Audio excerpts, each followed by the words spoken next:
Ora, isto do registro, o que é o registro e para que é que serve?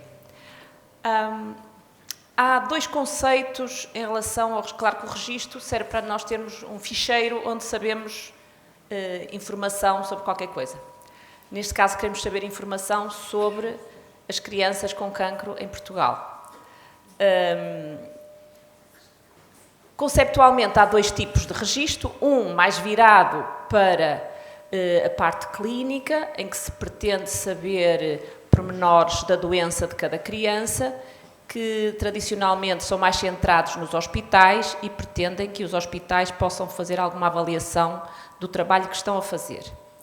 Existe um outro conceito que é um registro epidemiológico, que são registros nacionais, que pretendem saber o número de crianças com cancro ou o número de doentes com cancro, o tipo de distribuição por patologias e o tipo de distribuição por sexo e por área geográfica, para perceber, em termos de programação de cuidados, onde é que é preciso intervir, se há algum foco, por exemplo, de uma doença numa determinada área que justifique uma investigação, por exemplo, de um fator que contribua para isso. E, portanto, esses são os registros epidemiológicos.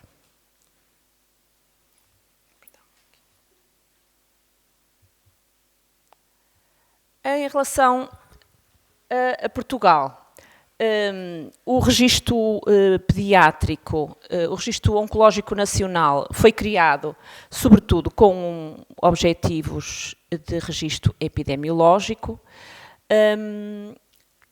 e, mais tarde, o registro oncológico pediátrico foi criado de uma forma que também pretende dar resposta à parte epidemiológica, portanto, a saber quando, para decisões políticas, decisões de alocação de recursos, para todos esses aspectos, para programas de rastreio, mas o registro oncológico foi um bocadinho mais ambicioso e pretendeu ser as duas coisas, ter também um registro clínico, que pudesse ter dados clínicos a nível nacional.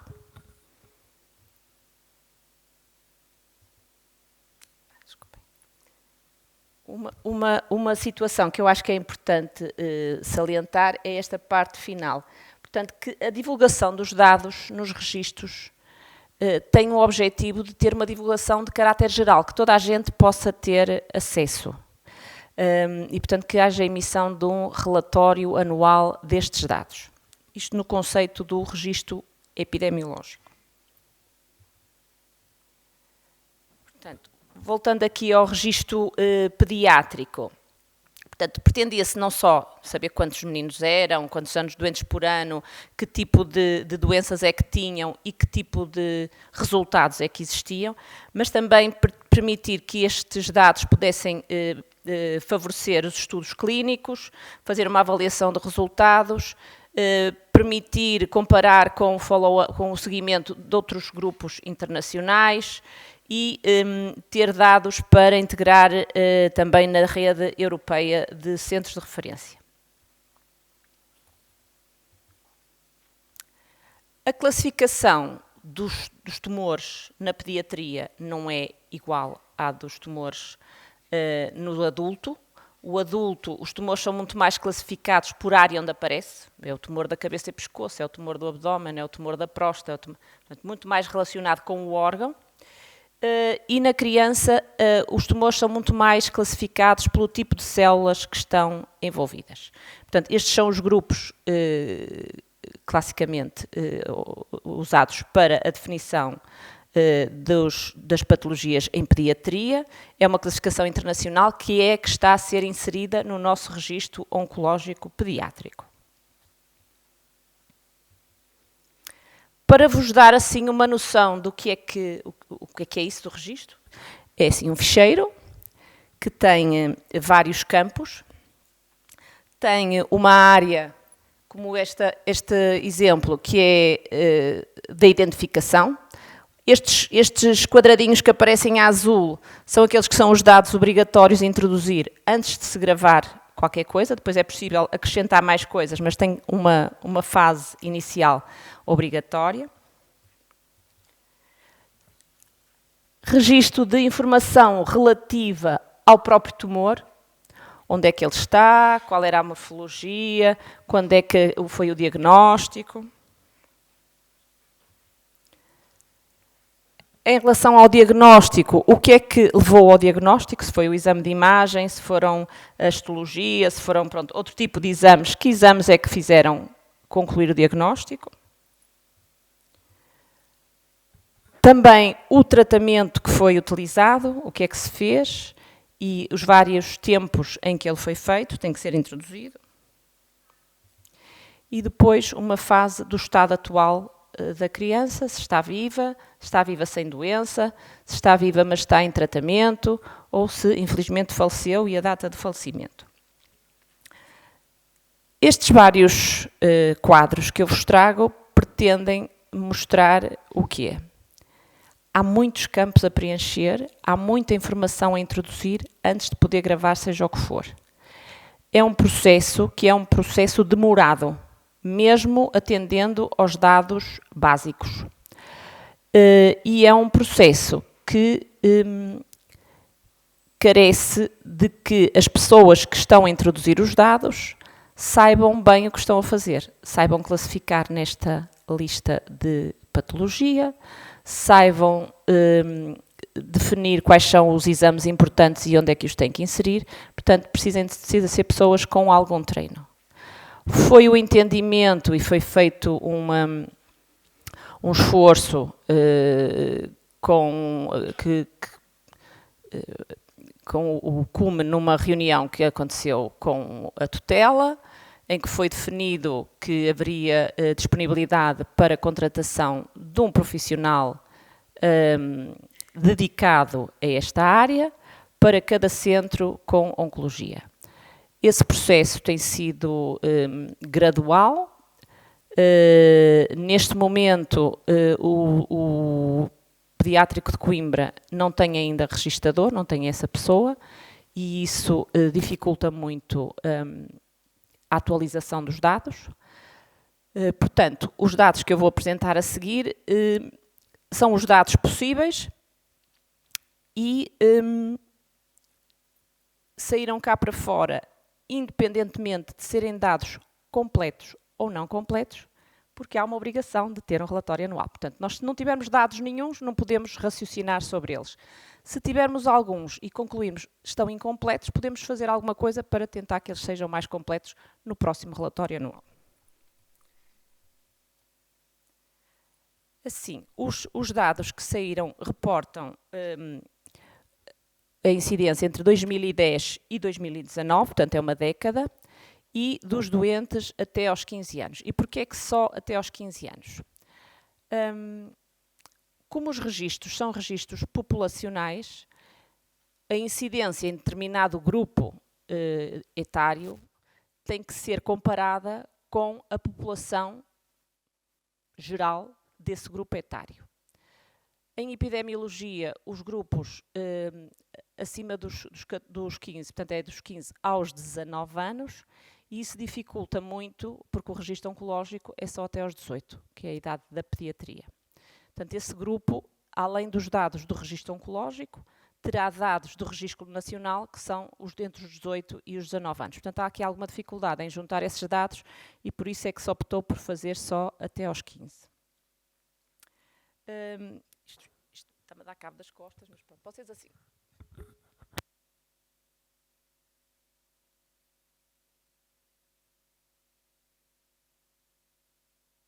Estou a fazer.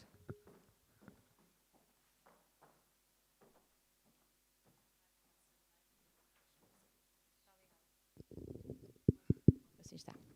Ora bem, então, nesta década, de 2010 a 2019, foram diagnosticadas em Portugal 2.685 novos casos de cancro.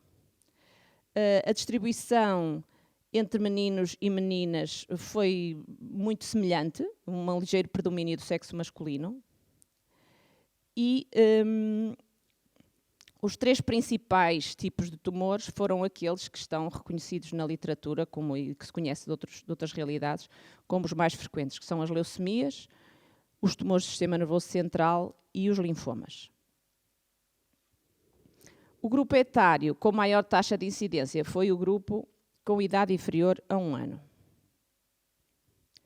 Aqui é um mapa que mostra a distribuição por regiões de Portugal, sendo que as áreas com uma cor mais intensa são as de maior incidência e as áreas de cor mais clarinha são as de menor incidência. Sendo que o mínimo é entre 113 novos casos por milhão e o máximo de 311 novos casos por milhão. Curiosamente, percebemos que há ali uma área que tem maior incidência, quer em termos de rapazes, quer em termos de raparigas, não completamente coincidente, mas eu não estaria à espera que, por exemplo, o interior tivesse uma taxa tão alta de incidência. Portanto, temos que nos interrogar porque é que isto acontece e que fator é que predispõe a que isto aconteça.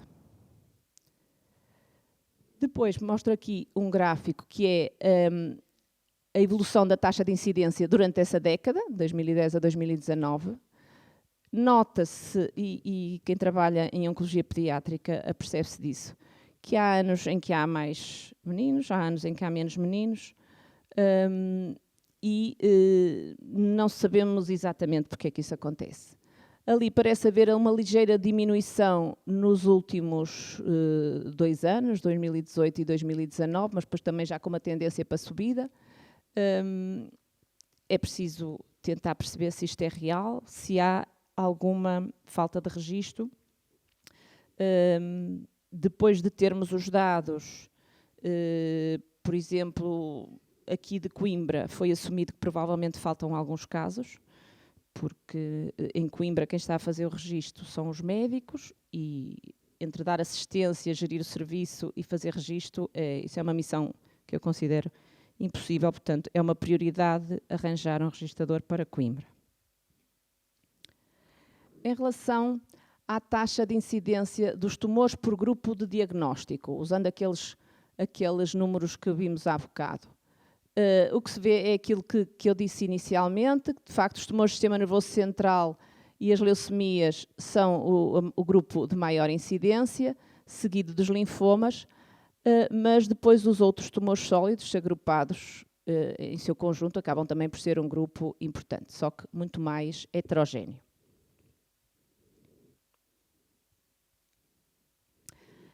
Aqui a taxa global de sobrevivência. Percebemos que há grupos de doenças em que a taxa de sobrevivência é muito boa.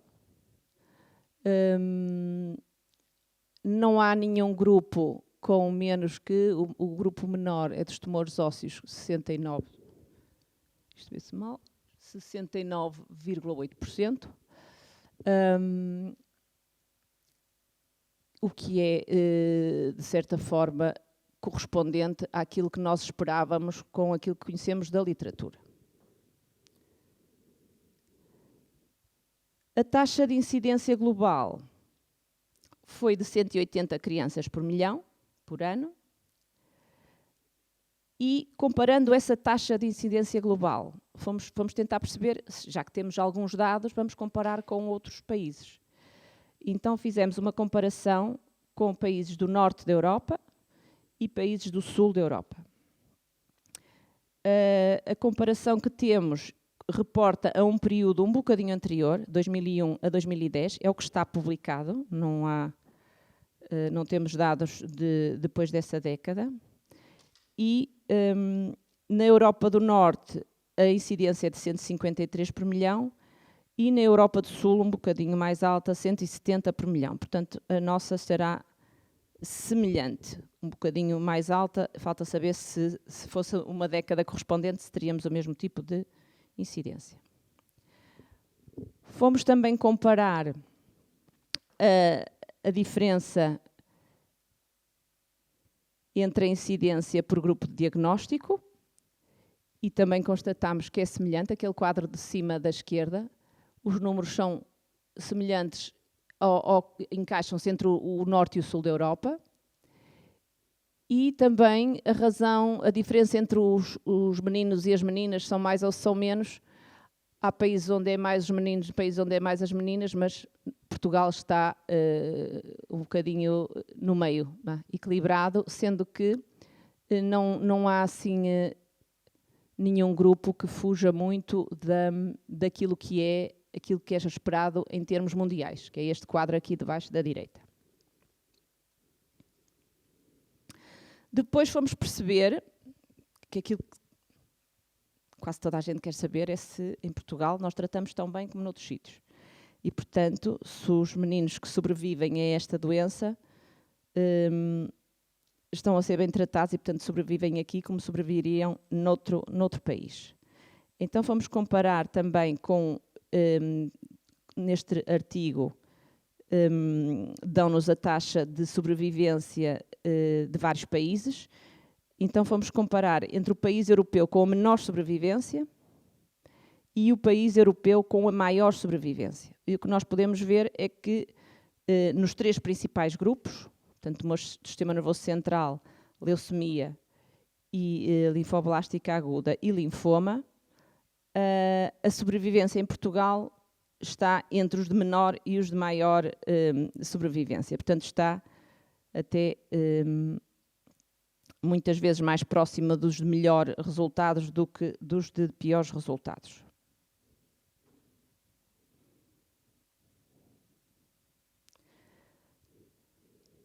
Depois, só para concluir,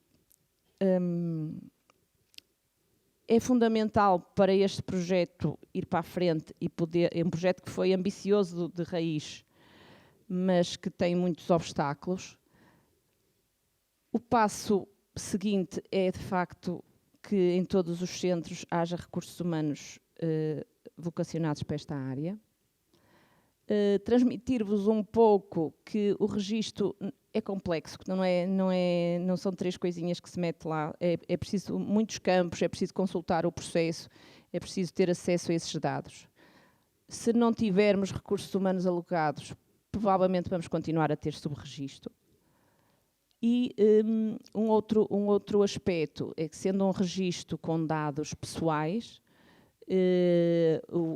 a base de dados é gerida pelos SPMS, são os Serviços Personalizados do Ministério da Saúde, e apesar de que quem insere os dados tem acesso aos seus dados, qualquer colheita de dados implica também pedir a esta entidade que nos forneça os dados. Portanto, o acesso não é assim tão imediato. Por um lado, é bom porque é importante que os dados estejam protegidos, mas pode dificultar um bocadinho o acesso aos dados para estudos, para o que for preciso. E era o que eu tinha para dizer. Fico à vossa disposição para perguntas.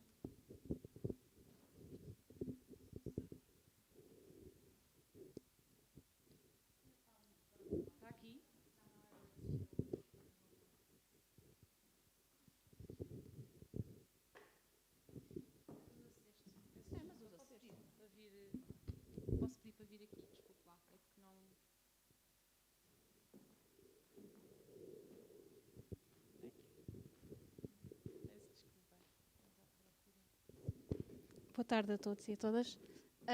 Queria perguntar se no registro do oncológico dos adultos também há este tipo de dificuldades. Falta de pessoal, se os investigadores usam estes dados para algum tipo de investigação.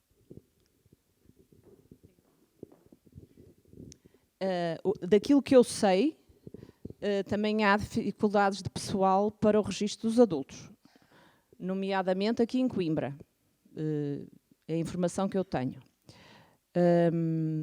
Em relação à investigação, Portugal está envolvido num projeto que é o projeto Benquista, que está a usar dados do registro oncológico pediátrico para serem comparados em termos exatamente semelhantes. Portanto, as características dos tumores sobrepostas, se a sobrevivência é idêntica em vários países da Europa. Mas para fazer essa partilha de dados foi preciso pedir autorização à Comissão de Ética Nacional. Pronto, foi feito esse tipo de... Portanto, não é um processo direto, tem procedimentos próprios para que a partilha de dados possa ser segura e portanto, conseguirmos participar em projetos de investigação, mas sem pôr em causa os dados pessoais das crianças. Mas sim,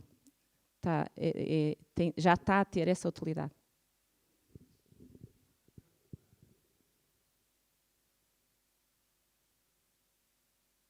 Doutora Ana, parabéns. Acho que ficou claro das imensas dificuldades que é ter uma base de dados e um registro atual, mas se nós não conhecermos o nosso estado, não sabemos para onde vamos, não é? Nem quais são as medidas. Então, de facto, o registro é pedra angular para qualquer estratégia nacional e é inacreditável que passam os anos e as dificuldades continuam as mesmas. E o próprio IARC, que mencionou, não é? Portugal está fora frequentemente das estatísticas porque há essa falta de dados. Queria fazer uma pergunta. A primeira era, estes dados, mesmo com todas as limitações que falou, não é? Vão ser publicados, porque é fundamental a publicação em revistas internacionais para a gente até depois se basear para trabalhos futuros. Essa era a primeira pergunta. E a segunda era adicionar mais trabalho, na verdade. Os tumores de adulto, a gente sabe muitos dos fatores etiológicos. Quais as causas? A exposição a tabaco, ultravioleta, não é, que são os clássicos. Mas em pediátrico é distinto e sabemos muito menos, e há todo o contexto também dos pais, da exposição dos pais, da profissão dos pais. Eu vi ali que tinha profissão. Não entendi se era dos pais, se era da criança. Da criança talvez certo não faz sentido, não é? Pareceu-me haver uma profissão logo no registro. No registro, não? Mas a pergunta é, fará sentido colocar algum desse dado, uma vez que a gente conhece tão pouco das suas razões etiológicas e que talvez a exposição dos pais possa ter algum contexto, mesmo sabendo que é muito difícil encontrar esse dado, não é? Ou pelo menos registrar, há todas essas dificuldades. Bem, perdi-me em relação à primeira pergunta. Era a publicação. A publicação, pronto. Em relação à publicação, estes gráficos que são do nosso Registro Nacional estão publicados no site do Registro Oncológico Nacional. Pronto. A questão que se põe é ir um pouco mais longe e publicar estas comparações e, portanto, dar um bocadinho mais... Pronto, isso é um projeto que está pensado, ainda não está no concreto, mas é possível que venha a acontecer, até porque, é como que diz, não publicarmos numa revista que possa servir para os nossos pares de outros países também terem acesso a esses dados, pronto, perde-se alguma informação. Em relação a estes dados servirem para a investigação, nomeadamente etiológica, eles podem ser base para a investigação que se quiser fazer. Agora, não é o objetivo do registro fazer essa investigação. O registro tem que pôr os dados cá fora. Tem que dizer assim, olha, este ano foi assim, para o ano foi assado, e ter alguma comparação com os registros de outros centros. Cabe aos investigadores de diferentes áreas pegarem nesses dados, assim, olha, então vamos investigar, por exemplo, aquela zona, Bragança, aquela interior. Que fatores do ambiente é que podem estar a contribuir para esta maior incidência nesta área? Ou há, por exemplo, mais consanguinidade e será um fator genético? Ou, pronto, mas isso já não cabe ao registro. O registro é a base dos dados. Portanto, os dados são estes, podem estar completos ou faltar dados. Queremos evoluir no sentido de ter dados mais completos, não só em termos epidemiológicos, mas também em termos clínicos, porque depois consegue-se ter mais dados cá fora e tirar mais conclusões, mas a investigação depois caberá a quem quiser fazer a investigação, sim, sem dúvida.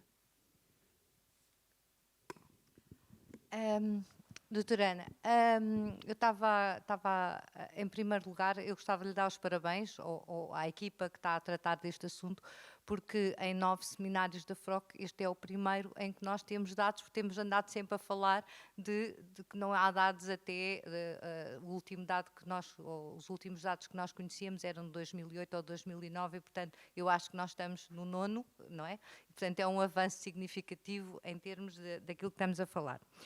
No entanto, eu fiquei a pensar, e é uma pergunta mesmo genuína porque não sei, que portanto, nós estamos a falar de uma questão, nós temos um registro oncológico pediátrico que é obrigatório e, portanto, é obrigatório até aos 18 anos. O doutor estava a dizer que havia motivos epidemiológicos, eu não percebi bem. Eu vou explicar. Okay. Quando se faz estudos populacionais, por exemplo, nos censos, faz a análise de vários grupos etários. Eu percebo. E um é dos 15 aos 19, não é dos 15 aos 18. Claro. E é isso que se compara em estudos populacionais de outros países do mundo. Portanto, temos essa limitação. Mas não podemos ir buscar os dados dos 18 aos 19 ao registro dos adultos, mas pronto, não está no registro oncológico. Mas isso não inibe que neste registro não se registrem os dados dos 15 até aos 18, para não? Não. Eles estão a ser registados também. O que nós não podemos fazer a incidência por milhão porque não sabemos quem é o milhão. Não temos o termo de comparação. Pronto, era a precisão que eu não estava a ver. Porque na minha cabeça estava, se este registro não tem até aos 18 anos e se ainda por cima não é nacional, ou seja, não temos a certeza se inclui todos os dados de todos os centros. Tem dados de todos os centros. Pronto, podem não estar completos. Se tem os dados todos existentes no país. Portanto, e se não inclui todos, quer dizer, na prática não podemos tirar grandes conclusões, quer dizer, quando muito podemos tirar algumas tendências, mas não podemos tirar grandes conclusões deste registro tal como é apresentado. Ou podemos? Eu acho que podemos, porque temos alguma representatividade do país. Agora, temos que ter noção que não é só Portugal que tem um registro com subregistro. Em todo o mundo há registros com subregistro. Claro. Portanto, o que nós temos que perceber é que se temos uma coisa identificada em que os próprios profissionais reconhecem que não estão a conseguir, é preciso dar condições a essas pessoas para fazerem as coisas melhor. Claro, sem dúvida. E caminhar nesse sentido. Agora, acho que podemos tirar algumas conclusões. Okay. Até porque sabemos que o tratamento que está a ser feito em Coimbra é idêntico ao que está a ser feito nos outros locais do país, porque não há uma heterogeneidade assim grande do tipo de tratamento que é feito em todo o país e, portanto, seguramente os resultados que temos aqui, e temos aqui dados de Coimbra, sem dúvida, da zona centro, não é Coimbra só, da zona centro. Mas, doutora, e já agora, só uma dúvida, mesmo dúvida... Um outro aspecto, só para, porque eu acho que isto é muito importante. Este resultado, este relatório que saiu, não é o resultado da minha equipa. Isto é uma equipa que já começou desde o início do ROP. Claro. E eu só estou como coordenadora há pouco mais de um ano. Portanto, isto não é o resultado do meu trabalho, é o resultado do trabalho de muita gente para chegar aqui. Digamos que esta equipa insistiu em que se fizesse o relatório, que achou que já tínhamos dados para, mesmo correndo o risco de não ter os dados todos. Não é? Mas pelo menos temos os que temos e vamos tentar melhorar para a frente. Ok. E quando apresentou, uma coisa que me fiquei preocupada foi, quando estava a apresentar os dados do registro, eu vi ali algumas coisas que tinham dados que eram obrigatórios, certo? Sim. Dados obrigatórios e dados que eram facultativos. Sim. O número de dados obrigatórios é relativamente pequeno relativamente à quantidade de dados total. Isso compara em termos internacionais, ou seja, quando nós queremos fazer comparações com registros, com dados internacionais, quer dizer que aqueles comparam ou que nós temos menos dados do que têm os outros países. Entenda a minha... Foi apenas eu acho que estou a perceber o que quer dizer. É assim, a maior parte dos resultados que nós temos são de registros epidemiológicos. Os registros nacionais vários países são, sobretudo, epidemiológicos. Aquela comparação que foi feita foi de artigos sobre registros epidemiológicos. Os registros clínicos, que este tem a ambição de ser também, têm publicações, por exemplo, por patologia ou por não tem tanto este caráter tão disseminado, chamemos-lhe assim. Aparentemente, aqueles dados obrigatórios são poucos, mas não são assim tão poucos. Requerem bastante tempo para serem introduzidos, porque não é uma coisa imediata, tem que se andar nos processos para a frente e para trás a procurar os dados, claro, para se encontrar. Não, imagino que sim, mas a questão que colocou a pessoa que falou antes de mim, que eu peço desculpa que não Rui, a questão que colocou Rui era, por exemplo, aquela questão que ele colocou da profissão, que eu penso que tem a ver com a profissão dos pais. Vamos imaginar, se um dia quisermos comparar se há algum fator, portanto, como não é um dado obrigatório, que eu reparei que não era um dado obrigatório, então não é possível comparar isso. Essa era a conclusão que eu queria chegar. Uma coisa são os dados obrigatórios para fazer a primeira gravação, mas não é estanque. Ok, está bem. Não é? Sim. Para gravar a primeira vez, aqueles dados obrigatórios têm que estar incluídos. E depois é possível ir acrescentando dados, que é esse o objetivo, para depois termos uma coisa mais completa, sim.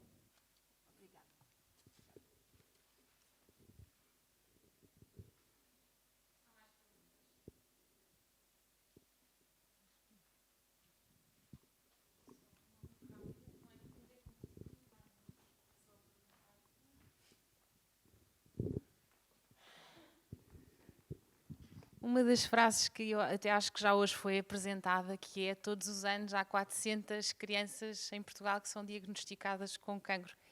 Eu não consigo este número. Será que podemos dar outro número? Porque estes 400 famílias, segundo estes números que nós, mas também são só até aos 15 anos, dá uma média de 298 crianças por ano. Nós fizemos as contas em relação aos adolescentes que tínhamos registado e dá um bocadinho mais, não é? Porque aqui faltam os 14 aos... Pois. Pronto, faltam um bocadinho mais, serão 300 e qualquer coisa, mas não chega aos 400, em média, mas é tal coisa. Pois. As médias... nós não temos a certeza porque temos a noção que há aqui alguma falta de registro e também temos que considerar que, como a incidência não é igual todos os anos, pode de facto haver um ano em que há menos e depois um ano em que há mais.